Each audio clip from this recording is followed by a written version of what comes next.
What is the distinction between the progressive path and the direct path? And is the direct path, or can the direct path be for everyone?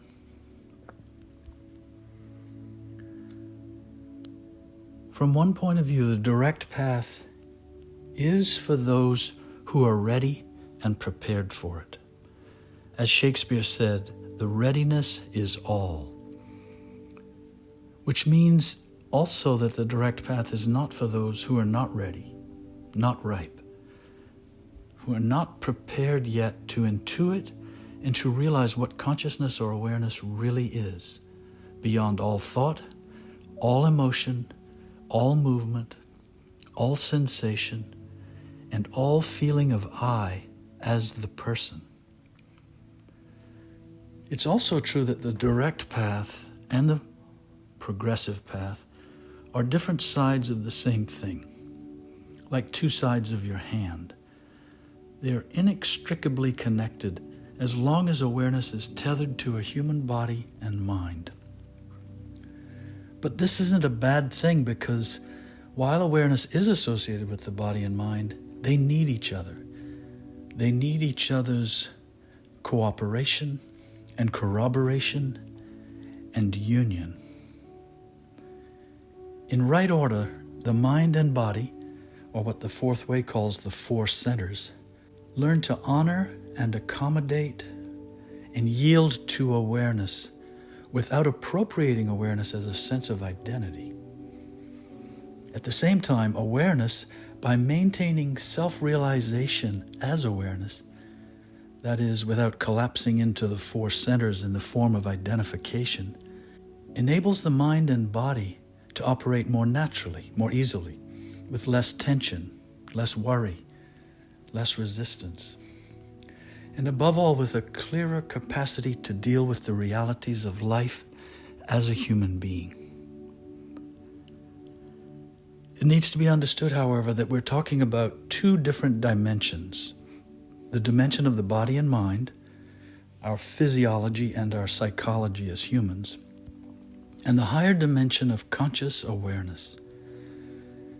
Understanding this can help distinguish between the progressive path and the direct path.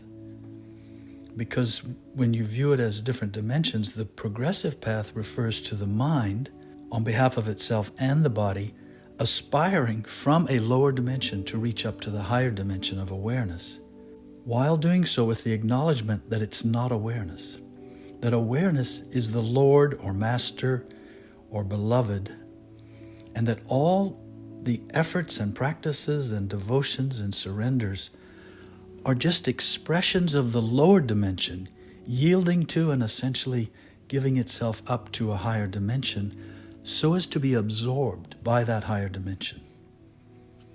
This is normally a gradual, a progressive process, hence the term progressive path.